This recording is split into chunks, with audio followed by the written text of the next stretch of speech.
The greatest cities on Earth were once made of earth and living trees. For centuries, the Amazon rainforest has concealed a secret that rewrites human history. Beneath its dense green canopy lie the remnants of vast, forgotten societies, a lost civilization that thrived for thousands of years.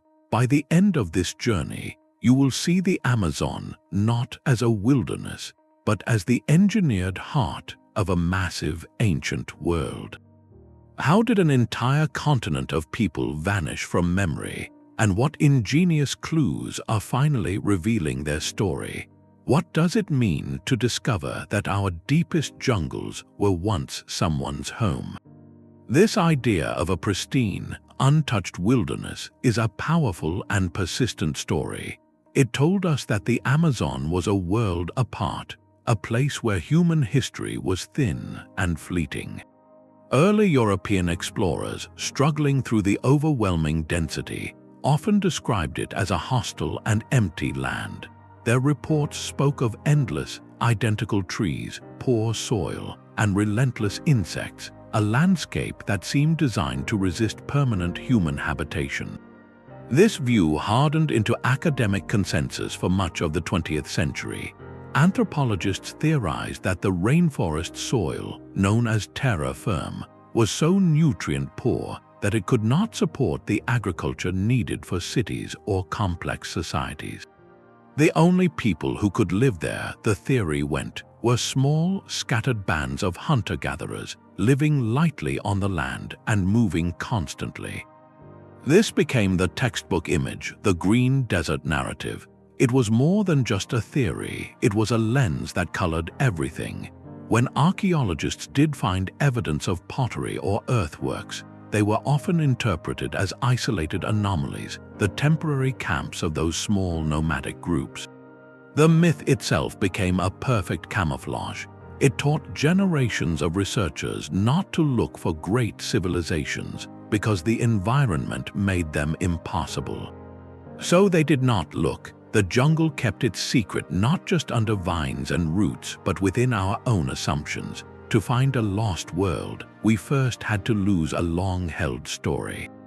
What we are discovering now flips that old narrative completely. It reveals that the ancient Amazonians did not struggle against their environment. They learned to speak its language.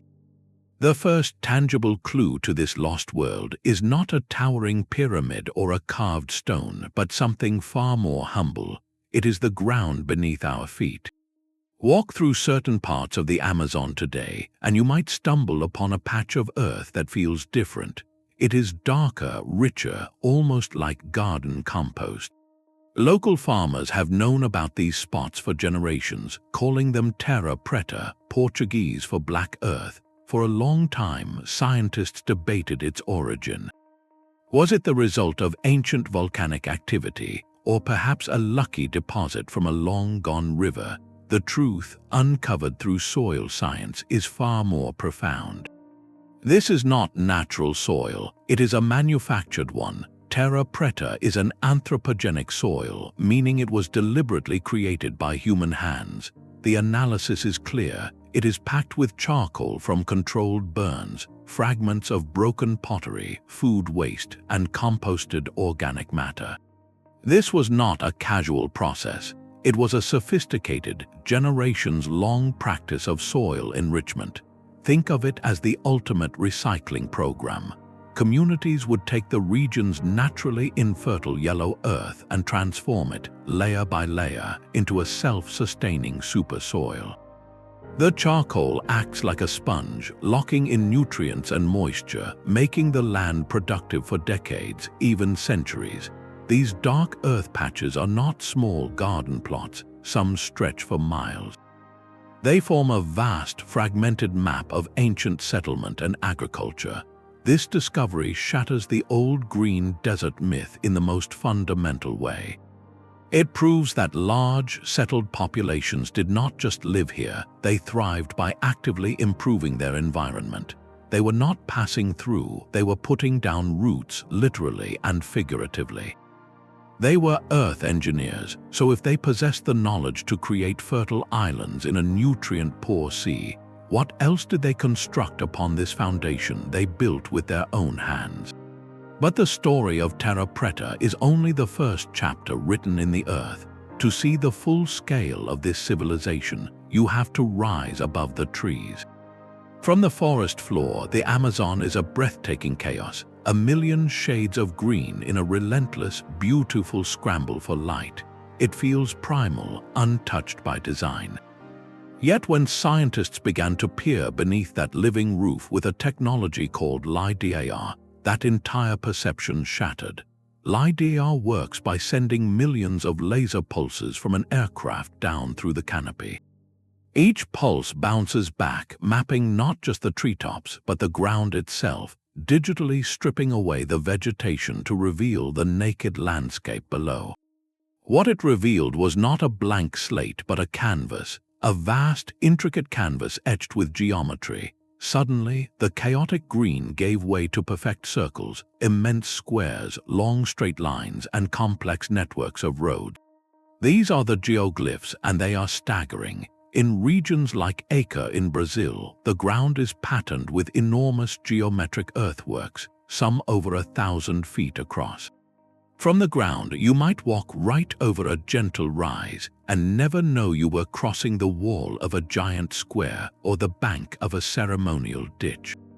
But from above, the intention is unmistakable. These are not random features. They are the footprints of a society that organized space and organized it on a grand scale.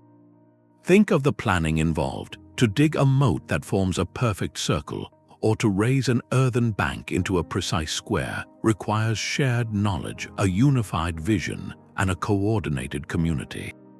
It is the work of generations. These were not just farms, they were centers of gathering, of ceremony, of social life. They are proof of a collective mind, a culture that could conceive of a shape on the land and then bring thousands of hands together to make it real. The jungle did not destroy these works, it became their guardian. The very roots and vines that hid them from sight also protected their precise forms from erosion and modern disturbance. For centuries, the forest held these giant drawings in trust, waiting for us to develop the eyes to see them. If these geometric wonders mark the centers of their world, then how did people move between them? The answer lies in a network that connected an entire continent. These geometric footprints are not isolated wonders. They are nodes in a network, and mapping that network reveals the true, staggering scale of what was hidden. The evidence is no longer confined to a single river valley or a curious patch of dark earth. From the Llanos de Mojos in Bolivia to the uplands of the Brazilian state of Acre, and deep into the heart of the basin, similar discoveries are now being reported. They paint a picture not of a single lost city, but of a continent-spanning tapestry of human habitation. We are looking at a cultural landscape that once covered millions of square kilometers. This scale forces a dramatic rethink of pre-Columbian history. For decades, the popular imagination, fueled by old myths, pictured the Amazon as sparsely populated. The new data suggests the opposite. Conservative estimates now propose that 8 to 10 million people may have called the Amazon home before European contact.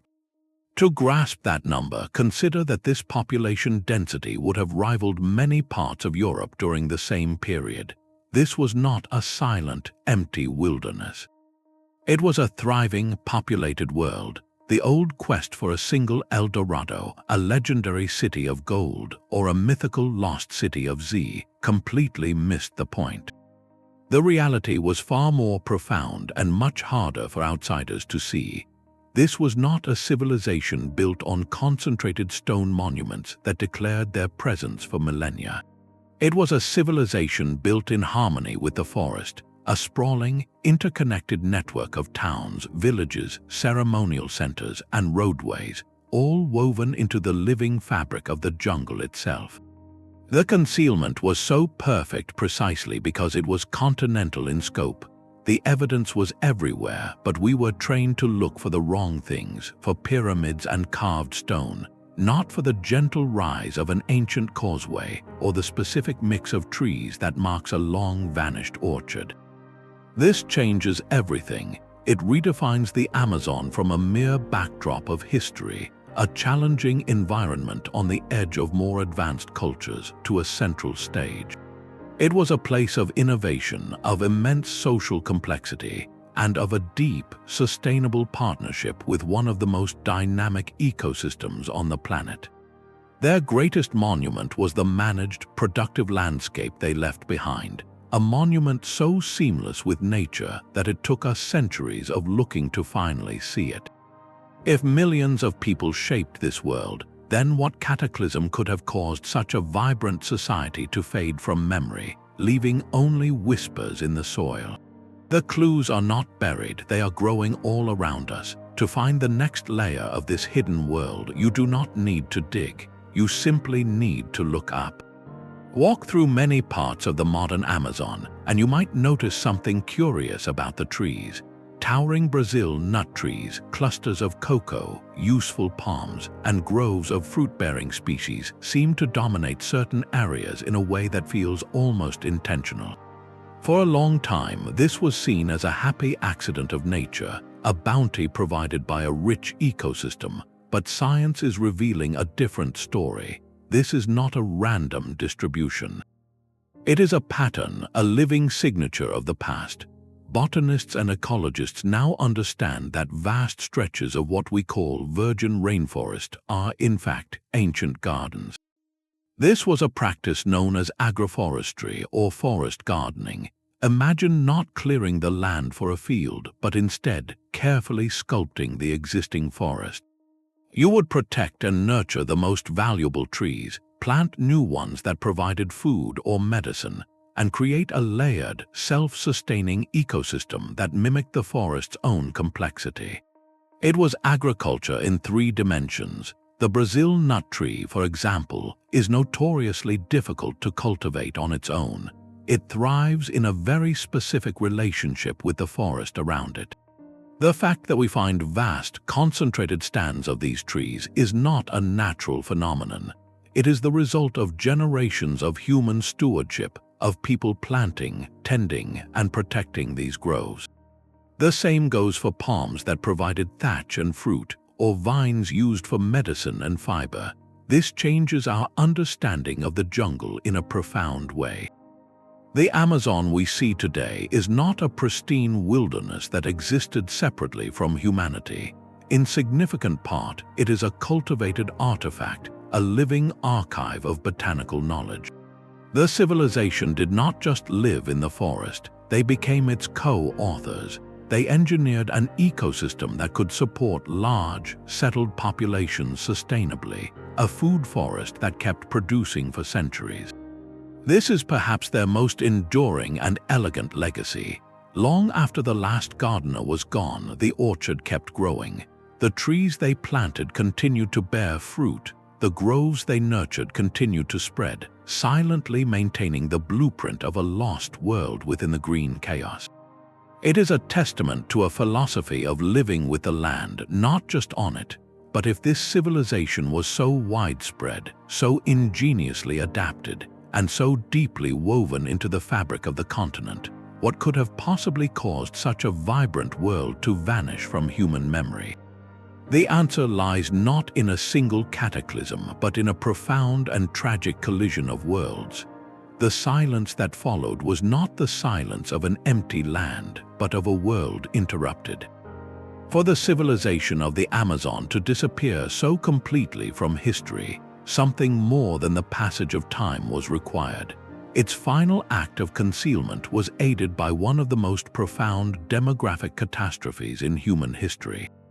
The agent of this change was not a conquering army marching through the jungle, at least not at first. It was something invisible carried on a breath or on a piece of cloth. When European ships first made landfall in the Americas, they brought with them a suite of old-world diseases for which the indigenous populations had no biological defense. Viruses like smallpox, measles, and influenza, common childhood illnesses in Europe, became apocalyptic forces here.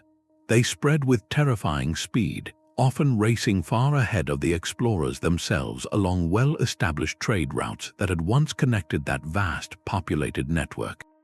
Imagine a message traveling faster than any runner, but the message was a deadly illness. Communities that had thrived for millennia were confronted with a horror they could not comprehend. Historical estimates suggest that in some regions, upwards of 90% of the population was lost within the first century of contact. This number is almost impossible to fully grasp. It means that for every 10 people living in a vibrant, managed landscape, only one remained. The social and cultural implications were total. The keepers of knowledge, the elders who understood the cycles of the forest gardens, the engineers who maintained the geometric earthworks, the storytellers who held the history, were gone. Societies did not just shrink, they unraveled. The intricate social fabric that coordinated the tending of Terra Preta plots or the gathering for ceremonies at the great Geoglyphs simply fell apart. What happened next was a quiet, ecological transformation. Without human hands to tend them, the forest gardens began to change. Useful trees still grew, but they were joined by other species. The causeways and plazas, once kept clear, were slowly embraced by roots and vines. The managed, productive landscape that supported millions began to rewild, its human design fading beneath a new layer of green. By the time later European explorers pushed into the interior, what they encountered was not the bustling, cultivated world of a century before, but its echo. They saw an immense, seemingly empty wilderness, dotted with small, scattered groups of people. They had no way of knowing they were walking through the overgrown ruins of a continent, mistaking a recent tragedy for a permanent state of nature. The catastrophe created a historical void, a gap in memory so deep that the myth of the pristine jungle could easily grow to fill it. The forest did not just hide the physical evidence of this civilization, it also buried the truth of its end beneath a narrative of timeless emptiness. This realization reframes the entire discovery. We are not just finding a lost civilization, we are piecing together a world that was tragically interrupted. A story that was cut short before its final chapter could be written. And this leads to the most pressing question of all. What does this rediscovery mean for the Amazon and for us today? The true scale of their world becomes clear when you follow the water. For the ancient Amazonians, rivers were not barriers, they were the blueprint. While we marvel at the geometric earthworks on solid ground, some of the most breathtaking engineering feats were designed for a landscape in constant motion. In vast seasonal floodplains like the Llanos de Mojos, where land and water negotiate their boundaries with every rainy season, this civilization did not retreat. They built an answer from the air using technologies that can see through water and vegetation. Researchers have mapped something astonishing. A sprawling, deliberate network of canals, causeways, and raised fields that transformed a challenging wetland into a productive, connected heartland. These were not simple ditches, they were sophisticated hydrological projects, the work of landscape architects on a continental scale. The raised fields are a masterpiece of practical ingenuity. By piling earth into long, wide platforms, they created elevated islands of fertile soil above the floodwaters. Between these fields, the canals served a dual purpose. They drained excess water, preventing crops from drowning, and they became navigable waterways for canoes, teeming with fish and aquatic life. This was a symbiotic system. The canals provided nutrient-rich sediment to fertilize the fields, while the fields stabilized the banks. It turned a seasonally hostile environment into a year-round engine of agriculture and transportation. But the vision extended beyond individual farms. These waterways connected. Straight, purposeful canals stretch for miles, linking raised field complexes to larger causeways and ultimately to the main river channels. This was their interstate highway system, Goods could move, news could travel, and communities could gather across distances that would have been exhausting and dangerous swamps on foot. It reveals a society that thought in terms of flow, of connection. They understood the rhythm of their world, the pulse of the floods, and they designed an infrastructure that danced with it. They did not fight the water, they partnered with it, using its energy to bind their world together. When the keepers of this knowledge were gone, the partnership dissolved. Without maintenance, the canals slowly filled with silt and debris. The raised fields, once precise and productive, were softened at the edges, then embraced by reeds and vines. The highways of an entire culture became forgotten lines in the mud, invisible from the ground and silent for centuries. Their greatest networks vanished beneath the very waters they were built to guide, waiting for a perspective high enough to trace their logic once more. This fluid infrastructure hints at a level of social organization we are only beginning to appreciate, one that coordinated labor across vast territories for the common good. What kind of society could achieve such harmony with its environment, and what finally caused the music to stop? That silent, fluid infrastructure now has a voice, and it speaks in pulses of light. The single greatest tool in piercing the Amazon's final veil has been light detection and ranging, or LiDAR. Think of it not as a camera, but as a form of remote sensing that builds a perfect, three-dimensional picture of the ground, regardless of what grows above it. Mounted on aircraft or drones, the system fires millions of laser pulses every second toward the forest floor. Each pulse is a tiny messenger. Some bounce off the very top of the canopy, others get caught in the middle branches, but a crucial few make it all the way down to the soil and race back up to the sensor. By measuring the precise time of each return journey, a computer can assemble a staggeringly detailed digital model of the Earth's surface, as if every single leaf and vine has been digitally peeled away. This technology has acted like an X-ray for the entire landscape, revealing the true topography hidden for centuries. For archaeologists, it has been nothing short of revolutionary. Before LiDAR, exploration was a slow, grueling, and often blind process. Teams would spend weeks cutting paths through dense undergrowth, hoping to stumble upon a mound or a fragment of pottery, their view limited to a few meters in any direction. They were trying to read a continent-sized story by looking at a single letter at a time. LiDAR gave them the ability to read entire chapters in a single flight. It has transformed the work from a ground-based struggle into a rapid, revelatory survey from the sky.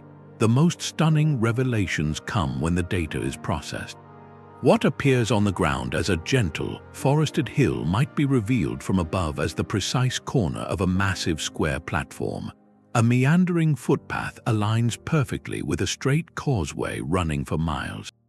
And what was thought to be an isolated ceremonial mound is suddenly understood as the central plaza of a vast planned settlement. A prime example is the recent discovery in the Bolivian Amazon.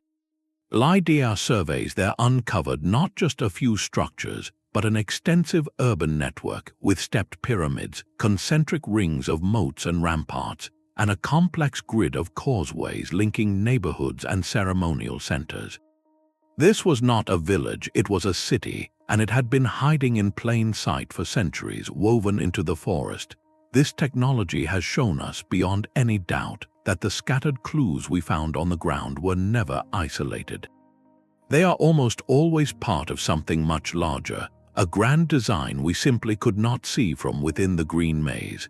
LiDAR is the key that finally fit the lock, allowing us to step back and see the lost map of an entire civilization, written not on parchment, but on the very skin of the earth. With this map now in hand, the next question becomes unmistakable. Who were the architects of this hidden world? The silent map revealed by LiDAR shows us where they lived, but to know who they were, we must listen to the whispers of their hands. In a landscape where stone was scarce, they found their voice in the most abundant material of all, the earth itself. They were master potters, and their legacy is written in clay. Walk any archaeological site in the Amazon, and your feet will likely brush against them, countless fragments of pottery scattered like forgotten sentences. For decades, these broken shards were seen as little more than chronological markers, useful for dating a site but not for telling its story. We were wrong. These ceramic pieces are not just broken dishes, they are chronicles without words, each one a page from a lost library. The artistry is breathtaking. Elaborate geometric patterns swirl across curved surfaces. Intricate iconography depicts spiritual beings and mythical animals, and distinct regional styles paint a picture of remarkable cultural diversity. This was not a monolithic empire with a single artistic stamp, but a tapestry of interconnected societies, each with its own visual language, its own way of seeing the world. The sheer volume of this pottery tells its own profound story. Creating this much ceramic work of such consistent quality required more than occasional hobbyists. It points to large, settled communities where craft specialization could flourish. There were likely dedicated potters, individuals who spent their lives refining their art, supported by a community that valued their skill. This is a hallmark of social complexity, of a society with enough stability and surplus to support artists. But the story these shards tell goes far beyond aesthetics and economics. Modern science allows us to read the clay itself like a fingerprint. Through chemical analysis, researchers can trace the precise origin of the clay used in a pot. This has revealed something astonishing. Pots found at a site hundreds of kilometers inland were made from clay sourced near a major river far away. This single fact shatters any remaining idea of isolated villages. It proves the existence of extensive, long-distance trade networks. Ideas, styles, and goods flowed along rivers and causeways, connecting people across the vast green expanse. A beautifully decorated vessel was not just a container, it was a connection, a piece of one community's landscape traveling to become part of another's daily life. This silent ceramic record provides our most tangible link to the people themselves. In the curve of a bowl made for sharing food, we sense communal life. In the careful depiction of a revered animal, we glimpse spiritual beliefs. In the trade of a pot across impossible distances, we see curiosity and connection. Where written records do not exist, this broken, beautiful chronicle in clay offers us something just as vital, a direct line to the hands that shaped a continent and the minds that imagined a world within the forest. The chronicles of the first Europeans to enter the Amazon were once filed away as fantasy. For centuries, the vivid reports from men like Gaspar de Carvajal, who traveled with the Orellana expedition in 1542, were dismissed as the wild exaggerations of conquistadors dreaming of gold. Carvajal wrote of seeing large, prosperous towns stretching for miles along the riverbanks, of wide roads leading inland from the water, and of vast fields of cultivated crops.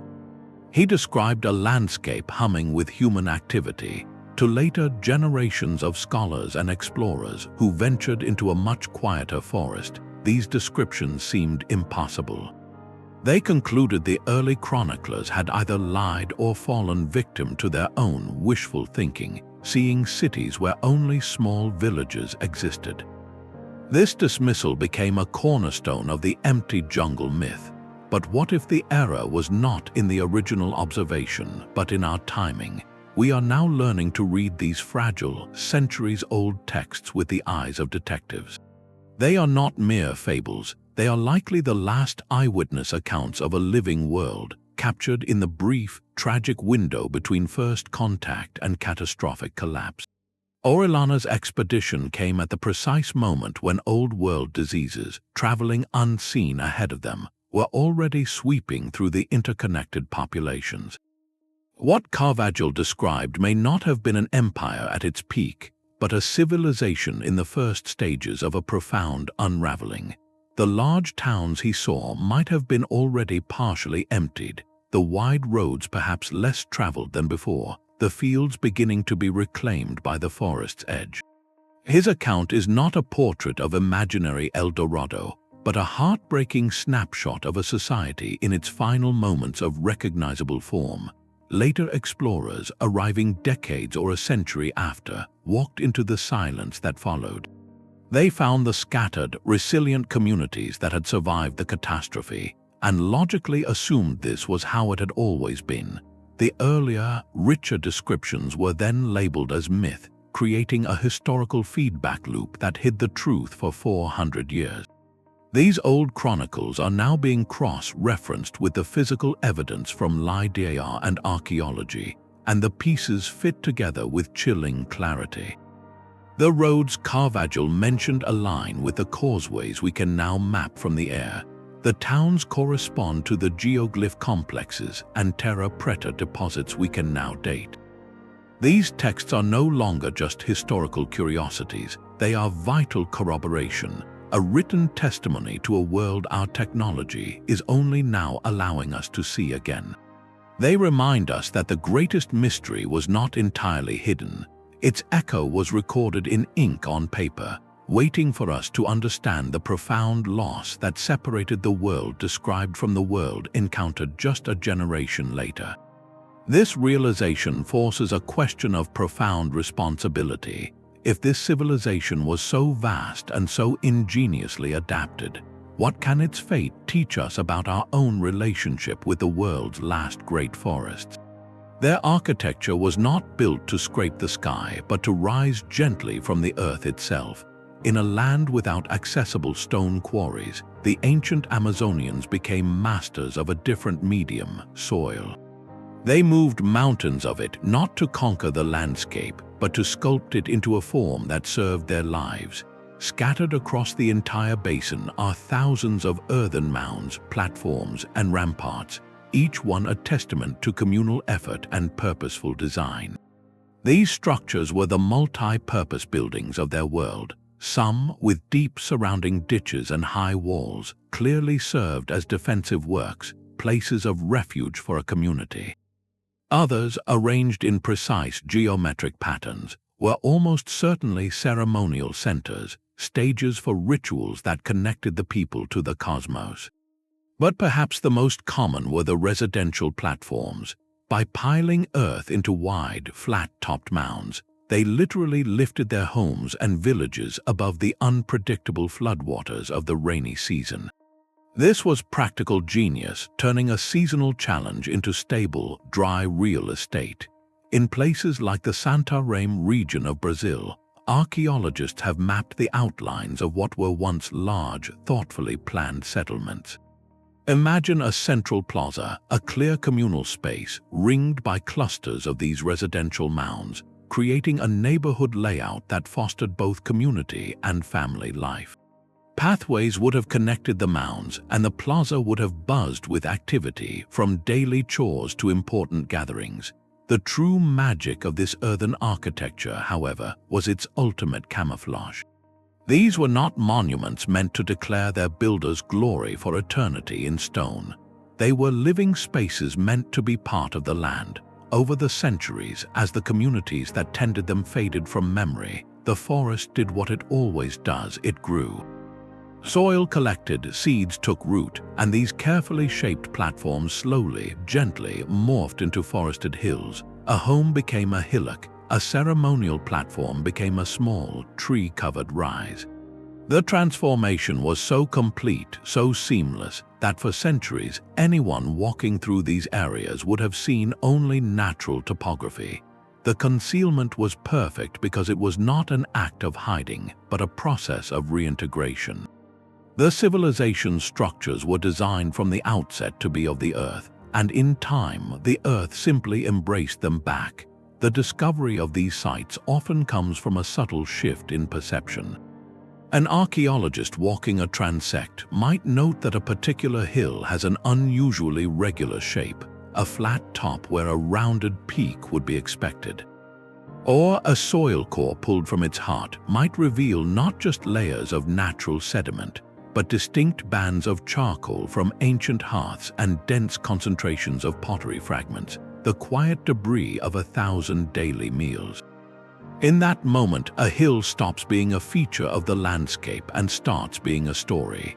It becomes a hidden foundation, the literal ground layer of a vanished daily life, waiting for us to understand that the very ground we walk on is the most profound artifact of all. This redefines what a city can be. For centuries, our mental image of an ancient metropolis has been shaped by places like Rome or Tenochtitlan, dense clusters of stone buildings, grand plazas, and towering temples, a clear imprint of human order upon the land. The Amazonian model shatters that template completely. What thrived here was something entirely different, a revolutionary form of urban life that scholars now call the Garden City. Picture not a single, concentrated downtown, but a vast green tapestry. Small residential hamlets, perhaps just a few families each, were nestled within groves of fruit and nut trees. These clusters were connected by straight causeways and canals to larger ceremonial centers, the geoglyphs and platform mounds where communities gathered. The entire network was set within a managed, productive forest, a landscape that provided food, medicine, and materials. This was low-density urbanism on a continental scale. The city was not a place you went to, it was the landscape you lived within. This diffuse, distributed model was a stroke of genius perfectly adapted to the Amazonian reality. In an ecosystem where nutrients are locked in the living biomass rather than the soil, concentrating millions of people in one spot would have been an ecological disaster. It would have quickly exhausted the local resources, but by spreading out across the land, woven into the forest itself, these societies could thrive without overwhelming their environment. They maximized their access to the forest's diverse bounty while minimizing their footprint, creating a sustainable balance that lasted for millennia. This adaptation is the ultimate key to their concealment. A stone pyramid stands out against the jungle canopy for 1,000 years, but a village platform that slowly becomes a forested hill, or an ancient orchard that simply continues to grow, becomes invisible. Their greatest innovation, this seamless integration with nature, was also their perfect camouflage. It created a city without walls, without a skyline, a civilization so harmoniously blended with its surroundings that it disappeared not by being destroyed, but by being mistaken for the wilderness itself. This forces a profound question about our own modern assumptions. What if the most advanced form of ancient urban planning wasn't about dominating nature, but about becoming a conscious part of it? These garden cities required a way to speak to one another. A network of such scale could not function in isolation, and the proof of its connection lies etched into the very ground, in lines that run straight and true for distances that defy belief. LiDAR and ground surveys have now mapped them, extensive causeways radiating from central sites like spokes from a hub. These were not meandering footpaths worn by chance. They were engineered roads deliberately constructed and meticulously maintained. To traverse the seasonally flooded landscape, many were built up, raised on beds of earth and packed clay to remain dry and passable even during the heaviest rains. Some of these ancient highways run for dozens of kilometers in a single, unbroken direction, connecting distant settlements to ceremonial centers, leading from residential platforms to groves of prized trees, or guiding travelers toward vital resource areas like quarries of stone or clay. The existence of this infrastructure speaks volumes about the society that built it. A simple path can be made by a community, but a straight, raised causeway that stretches to the horizon implies coordination, a shared vision that transcended any single village. It required central planning, the organization of labor, and a commitment to long-term maintenance, suggesting a level of social cohesion and administrative capacity we are only beginning to appreciate. These roads were the vital channels through which the lifeblood of this civilization flowed, the movement of people, the exchange of goods, and the sharing of ideas and news. They turned a collection of communities into a true network, a cohesive cultural and economic landscape. When that vibrant flow of life ceased, the roads did not crumble. They were simply absorbed. Without feet to tread them and hands to clear the encroaching growth, the forest moved in with quiet efficiency. Soil washed over their edges, seeds took root in their packed surfaces, and within a few generations, these precise human lines softened, becoming gentle, forested ridges. From the ground, they were indistinguishable from any other natural rise in the terrain. Their discovery is like finding the hidden circulatory system of a vast, dormant body. Each mapped causeway extends the known reach of this society, tracing lines of influence and connection that show us this was not just a culture that existed in the Amazon, but one that truly wove it together into a single, interconnected world. This discovery redefines the jungle's very identity. We have long viewed the Amazon as the ultimate symbol of untouched nature, a cathedral of biodiversity that evolved in splendid isolation from human hands. But the evidence now asks us to reconsider a fundamental idea. What if the incredible richness we see is not a product of isolation, but of partnership? The astounding variety of life in the rainforest, the very thing we fight to conserve, may itself be a living inheritance from the civilization that once called it home. This is not to diminish its wonder, but to deepen it with a profound new layer of meaning. For thousands of years, human communities were not separate from this ecosystem. They were active participants in its design. Through generations of selective cultivation, they favored certain trees for food, medicine, and materials. They transplanted useful species across great distances, introducing them to new river basins and forest types. They created patches of super-fertile Terra Preta soil, which acted like biodiversity hotspots, supporting a greater density and variety of plants than the surrounding forest. Over millennia, this gentle, persistent stewardship did not destroy the jungle. It helped shape the composition of the forest we walk through today. The Brazil nut grove, the stand of fruit-bearing palms, the prevalence of certain medicinal vines, these may not be random acts of nature. They could be the cultivated gardens of a forgotten world, still yielding their bounty long after the gardeners have gone. This perspective reveals a relationship far more sophisticated than mere survival. It suggests a deep, symbiotic co-evolution. Humans adapted to the rainforest's rules, and in turn, the rainforest adapted to their presence. The species that thrived under human care became more widespread. The soils they enriched created new ecological niches, and the managed landscapes fostered a mosaic of habitats that increased overall diversity. The Amazon, then, is not a virgin wilderness.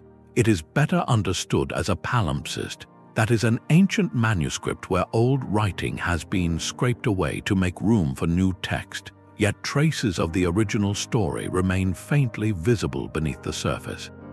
Here, the text is the forest itself. The top layer is the vibrant, complex ecosystem of today. Beneath it, visible in the dark earth, the geometric earthworks and the distribution of certain trees, is the handwriting of an ancient civilization. The two stories are inseparable, written together across time. This challenges one of our most cherished environmental narratives, the idea of a pristine, untouched nature.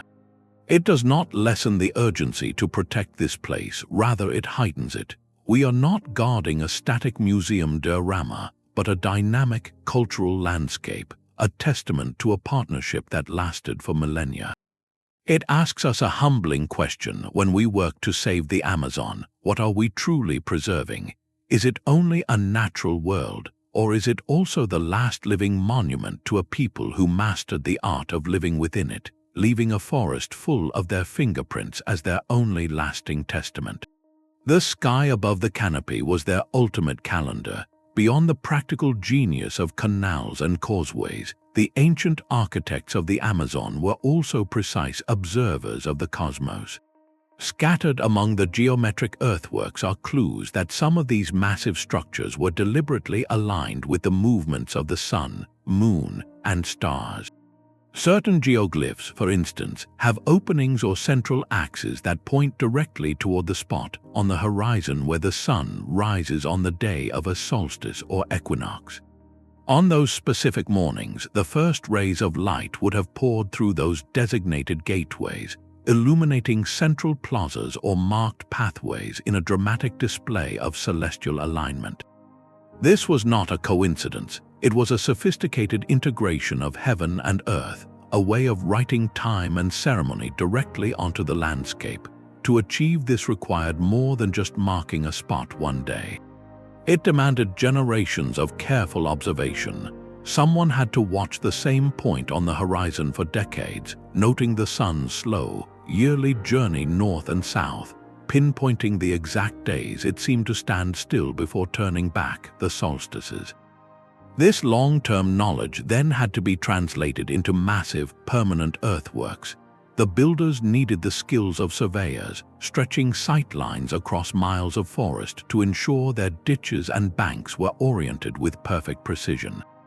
This points to the existence of specialized knowledge keepers within their society, individuals who dedicated their lives to understanding the cycles of the sky.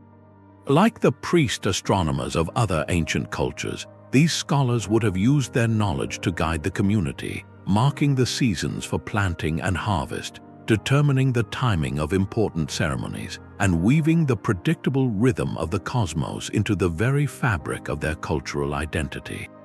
The dense jungle roof may have hidden their world from the view of others, but it could not block their own view upward. For them, the stars were not distant lights, but a constant, reliable map, a celestial clock face they used to organize life on the ground. This shared impulse, found in cultures from Stonehenge to the Maya, connects the Amazonian civilization to a universal human quest to find order in the cosmos and reflect it in our world. If they mapped the stars onto their earthworks, what other dimensions of their world, their beliefs, and their understanding of life itself might be waiting to be decoded from the silent ground?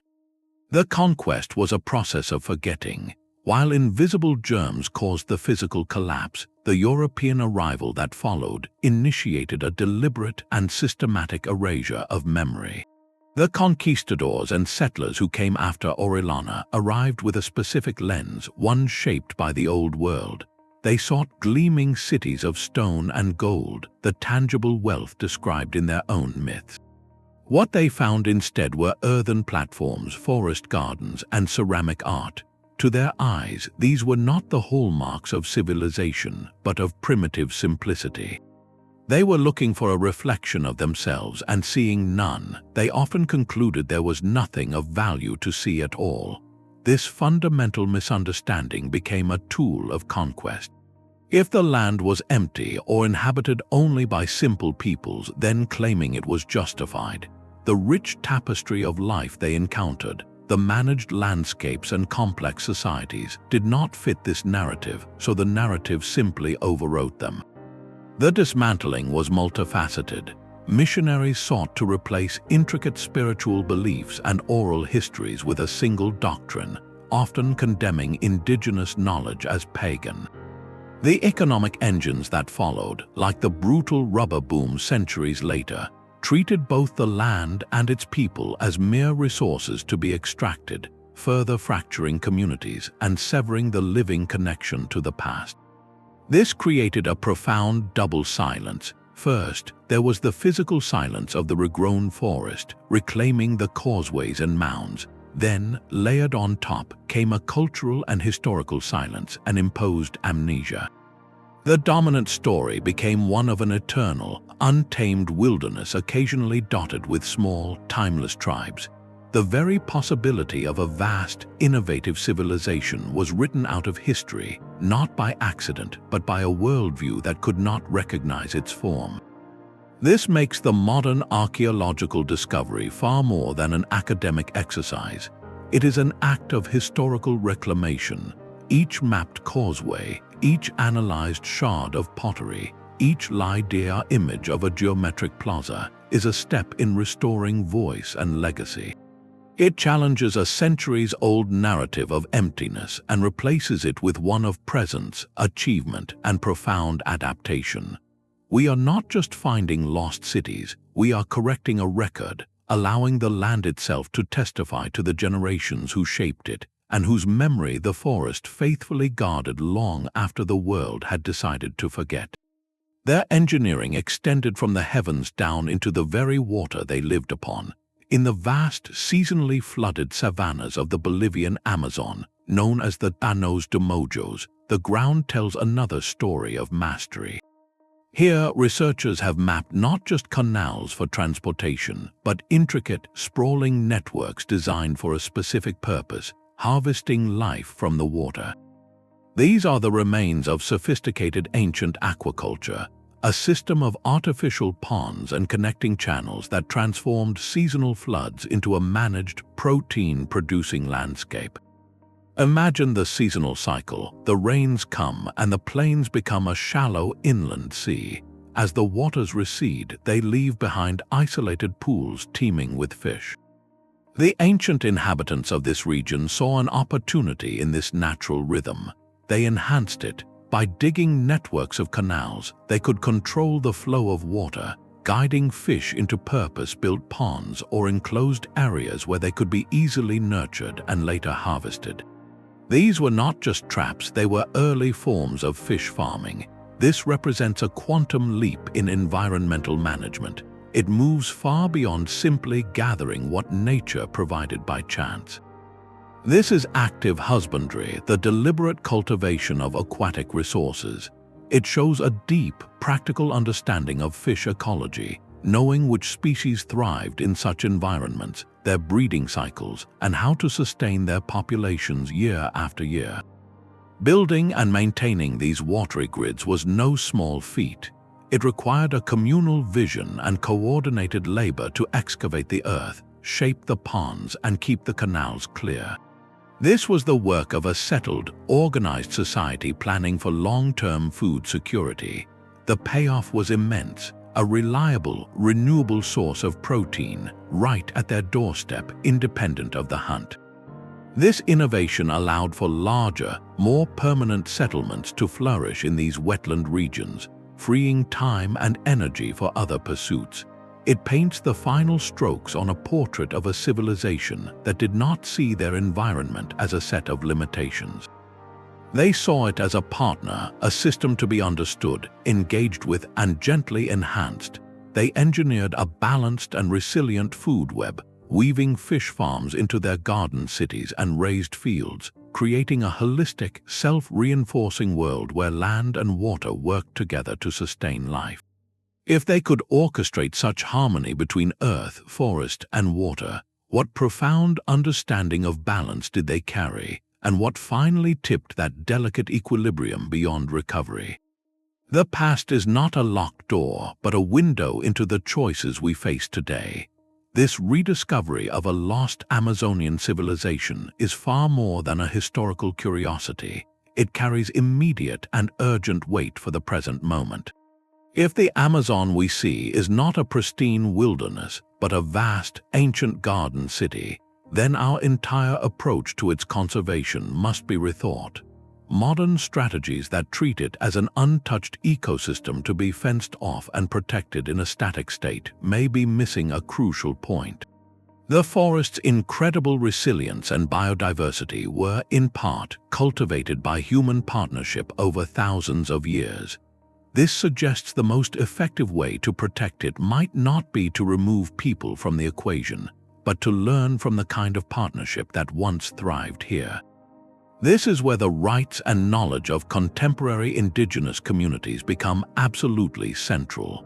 These communities are not simply living in the forest. They are often the direct cultural descendants of the very societies that shaped it. Their traditional practices, from controlled burns to agroforestry, are not primitive habits, but a living inheritance of sophisticated land management. Supporting their stewardship is not just a social justice issue, It may be the single most effective conservation strategy available to us. They are not just protecting a wild space, they are tending a legacy. This historical perspective also strengthens the legal and moral foundation for indigenous land rights in powerful new ways. The argument moves beyond cultural preservation into the realm of archaeological and historical guardianship. When an indigenous community defends its territory from deforestation or mining, it is not merely safeguarding its home, it is protecting an irreplaceable archive, the physical evidence of their ancestors' world-changing achievements. The forest floor is their museum, the geoglyphs their monuments, and the dark earth their library. Recognizing the Amazon as a built environment, a cultural landscape of immense historical depth, fundamentally challenges the narrative that has driven its destruction for centuries, the idea that it is an empty frontier, a blank space on the map ripe for unchecked development. That colonial viewpoint which once enabled conquest now enables deforestation. This new understanding reframes the rainforest as a priceless, non-renewable heritage site of both ecological and human history. The choice is no longer between development and a vague idea of nature. It is between short-term extraction and the preservation of a story thousands of years in the making, a story whose final chapters we are only now learning to read, and whose ultimate lesson may be about how to build a future in balance with the world. The words they spoke are a map to a world long gone. While the physical evidence of earthworks and pottery is direct, there is another, more subtle layer of history woven into the Amazon itself, a chronicle written not in soil but in sound. It is the region's astonishing linguistic diversity. Today, the Amazon basin is home to dozens of distinct language families, some as different from one another as English is from Chinese. This is not the pattern of a land that was sparsely or recently populated.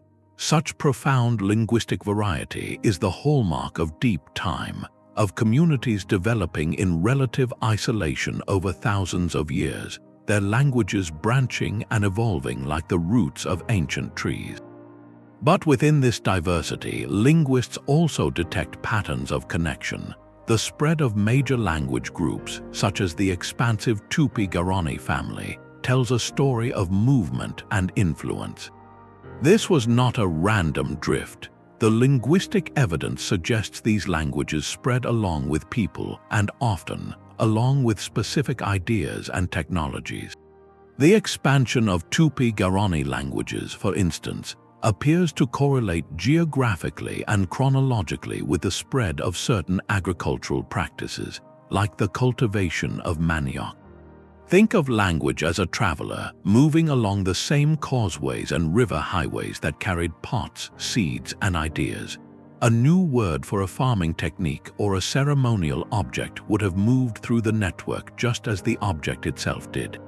Languages do not build geometric earthworks, but they are carried by the people who do. The patterns of where languages are spoken and how they relate to one another can act as a faint echo of ancient social dynamics. They hint at spheres of cultural influence, at old trade alliances, and at the migration routes of communities over generations. A shared root word for a specific type of ceremonial platform or a prized forest fruit is a clue to a shared past, a memory of connection that outlasts the communities that forged it. This linguistic tapestry, now frayed by the catastrophes of the last 5 centuries, is another fragmented record. It is the ghost of the vast social networks that once connected garden cities across the basin, a whisper of the conversations that once filled the plazas and traveled the straight, silent roads. When we listen to the languages of the Amazon today, we are not just hearing communication. We are hearing the last living resonance of a complex, interconnected world, a world that defined itself not by walls, but by words carried on the water and wind. The race to uncover this past is now a race against its erasure. The very same technologies that allow us to see through the canopy also reveal a stark and accelerating threat. As the laser maps of LiDAR expose ancient cities, satellite imagery shows those same areas being consumed by modern clearings. The forces of deforestation for cattle ranching and soy farming, illegal mining operations, and expanding road networks are not just destroying trees, they are bulldozing the archaeological record itself. A geometric earthwork that survived for 1,000 years can be flattened by a single day of machinery, its story lost before it is ever read. This is a silent crisis happening in real time. The rich Terra Preta soils, that ancient testament to human ingenuity, are now highly sought after by modern agriculturalists for their fertility.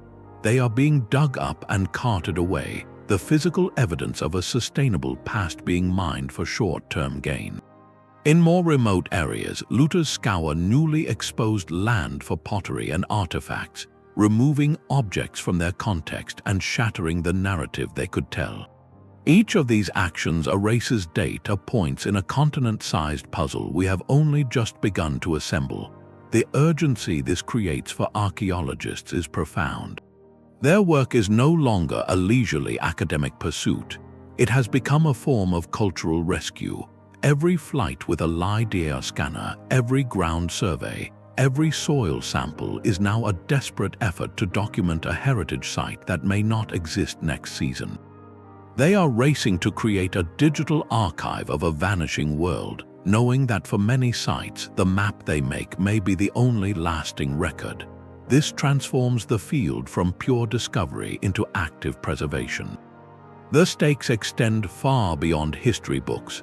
Understanding how this civilization thrived in balance with the rainforest for millennia provides crucial insights for its future. The archaeological evidence offers a powerful, tangible argument against the outdated view of the Amazon as an empty frontier.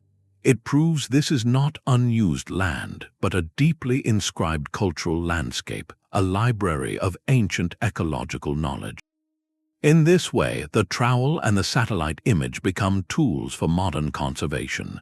By giving voice to this deep history, archaeology provides an unassailable foundation for protecting both the forest and the rights of the indigenous communities who are its rightful stewards. The choice we face is clear. Will we listen to the lessons written in the earth in time, or will we allow the final chapters of this forgotten world to be lost just as we learn how to read them? The evidence forms a single, undeniable picture.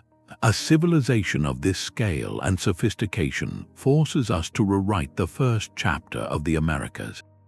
It was not a land of scattered tribes waiting for history to arrive, but a continent humming with innovation, where millions of people had already solved the puzzle of sustainable living in one of Earth's most complex environments. Theirs was a different kind of greatness, one measured not in towering stone, but in the quiet, enduring health of the world they shaped. They built with trees and soil, with water and seasons, engineering an ecosystem that fed and connected them for generations. This was a triumph of adaptation, a proof that human flourishing does not require the domination of nature, but can arise from a profound partnership with it. The forest that later hid their works was not a prison, but the very substance of their achievement. So the ultimate revelation is not simply that a civilization existed here, but what that civilization chose to be. It offers a quiet, powerful alternative to the historical narratives we know best, a story written not in conquest and monument, but in reciprocity and resilience. What does it mean for our own future to know that a path of balance was not only possible, but was once walked on a continental scale? This revelation demands a fundamental redrawing of the historical atlas. For generations, the story of civilization's dawn has been told through a handful of hallowed landscapes. Our textbooks and documentaries are anchored by the river valleys of Mesopotamia and Egypt, the plains of the Indus, the floodplains of China's Yellow River, and the later stone cities of the Maya and the Inca. These are presented as the exclusive cradles, the necessary environments where humanity could first gather in large numbers, develop writing, and build monumental societies. The hidden cities of the Amazon shatter that exclusive map. Here, in the heart of the tropical rainforest, a biome long considered hostile to such development, another cradle was rocking. This was not a distant outpost influenced by these other centers, but an entirely independent, parallel invention of complex society. It proves that the human impulse to build, organize, and shape our environment is not bound by a specific type of geography. It can and did ignite under a dense green canopy just as powerfully as it did beside a desert river. This places the Amazonian achievement not on the periphery of a global story, but at its very center, as a bold and unique answer to the universal human question of how to live together. Their model of low-density, garden city urbanism stands as a brilliant counterpoint to the concentrated, resource-intensive models that emerged elsewhere. It was not a lesser imitation of old-world blueprints, waiting for technology or ideas to arrive. It was a homegrown masterpiece of ecological engineering, a testament to human ingenuity finding a completely different path to scale and sustainability. This directly challenges a deeply ingrained, often subconscious bias in how we view history. For centuries, a Eurocentric lens measured progress by a specific set of markers, stone monuments, written records, metal tools. By that narrow checklist, the Amazon could be dismissed. But when we expand our definition of civilization to include the mastery of living systems, the creation of fertile soil, the orchestration of entire ecosystems, and the construction of vast, purposeful landscapes, the Amazonian architects emerged not as latecomers but as visionary pioneers. They were solving a problem that our own modern world now grapples with acutely: how to support a large, sophisticated population without consuming the very foundation it stands upon. In that sense, their lost world is not a relic of a distant past, but a startlingly relevant blueprint for a possible future, one written not on clay tablets, but in the very roots of the forest itself. The map we have drawn is still missing its key. We can see the outlines of their world, the causeways and canals, the garden cities and geometric plazas, but the people who animated this landscape remain just out of focus. Who held the authority to coordinate the building of a causeway that stretched for 20 miles? What stories did they tell under the stars that aligned with their earthworks? The physical evidence raises profound questions about the inner life of this civilization, questions that ongoing research is only beginning to address. Consider the sheer scale of the infrastructure. To plan and maintain a continent-wide network of roads and hydrological projects implies a remarkable level of social organization. But what form did it take? Were these societies organized into centralized kingdoms with a ruling elite, or were they looser federations of communities that came together for mutual projects? The evidence so far does not point to vast palaces or obvious seats of concentrated power in the way we see in other ancient cultures. This suggests their political structure might have been something uniquely adapted to their distributed way of life, perhaps a form of consensus-based governance or a network of allied towns. Uncovering the social glue that held this vast green tapestry together is one of the field's greatest puzzles. Equally elusive are their spiritual and philosophical worlds. The alignment of geoglyphs with celestial events clearly shows they invested the cosmos with meaning. But what were the specific narratives, the myths, and the ceremonies that gave those alignments power? Did they see the forest itself as sacred, a living entity to be communed with rather than merely used? The intricate iconography on their pottery offers glimpses depicting spiritual beings, serpents, and composite creatures, but the full cosmology remains a locked library, and we have only found a few of its keys. Even the practicalities of daily life hold mysteries. In a society of such scale, how did they resolve disputes between communities? Was there a system of justice, of mediators, or of shared laws that maintained harmony across the network?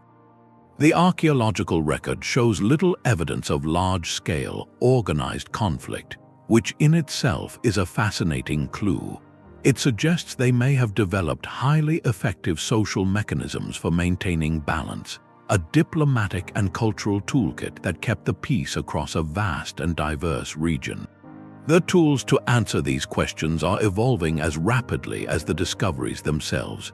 Beyond LiDAR, scientists are now using techniques like paleoethnobotany, analyzing microscopic plant remains trapped in ancient hearths and tools to reconstruct exact diets and agricultural cycles. Isotope analysis of human remains, where respectfully possible, can reveal patterns of migration and what people ate from childhood to adulthood, telling us if they lived their whole lives in one garden city or traveled the Causeways. Genetic studies of both ancient and modern cultivated plants are tracing the precise journeys of species like manioc and cacao, mapping the routes of agricultural knowledge across the basin. Every new field season in the Amazon has the potential to rewrite a paragraph or even a chapter of this story. A newly mapped cluster of platforms might reveal a previously unknown settlement pattern. A deeper analysis of soil layers in a Terra Preta plot might show centuries of specific crop rotations. The story is emphatically not finished. It is a living, breathing investigation, a conversation between the past and the present conducted with trowels, satellites, and soil samples. This is the enduring lesson of the lost Amazon. History is not a sealed archive stored safely on a shelf. It is an ongoing excavation, both of the earth and of our own understanding. The jungle, having guarded its secrets for so long, now offers them up slowly, piece by piece, challenging us to listen. With each new discovery, we are not just learning about a forgotten civilization. We are relearning how to see the world, to recognize that the deepest truths are often those grown over, waiting patiently for the right light to reveal their shape. The Amazon jungle performed one of history's greatest acts of concealment. This was not a deliberate hiding, but a consequence of life's relentless power and a profound historical rupture. For centuries, the forest stood as a silent guardian, protecting the secret of a civilization that chose integration over domination, that mastered the art of living within the green world rather than fighting to clear it away. Our journey has taken us from a persistent myth of emptiness to the tangible reality of continent-spanning garden cities. We moved from the overlooked richness of dark earth to the revolutionary clarity of laser pulses from the sky. This is far more than an archaeological detective story, though it is certainly that. It is a profound reminder of human ingenuity and a sobering lesson in the fragility of even the most resilient societies. The civilization did not fall to invasion or internal revolt in a single dramatic event. It was unraveled by an invisible catastrophe, then forgotten by a worldview that could not recognize its form. The trees and vines that grew over its causeways and plazas were not destroyers but gentle conservators, preserving the shape of a lost world until we developed the eyes to see it. This story challenges us to look at our world with new eyes. It asks us to question the old narratives we inherit, the assumptions about what civilization looks like and where it can flourish. The greatest treasures are not always gold or glittering stone. Sometimes they are the quiet, enduring patterns in the soil, the specific arrangement of trees in a grove, the gentle rise of a forested hill that is not a hill at all. They remain hidden in plain sight, waiting for the right moment and the right perspective to step forward from the shadows. Let this be an invitation to stay curious, to look closer. The past is never truly past. It whispers in the composition of the forest and writes its history in the very ground we walk upon. The earth beneath our feet holds stories we are only beginning to understand, stories that have the power to reshape not only our view of history, but our vision for the future.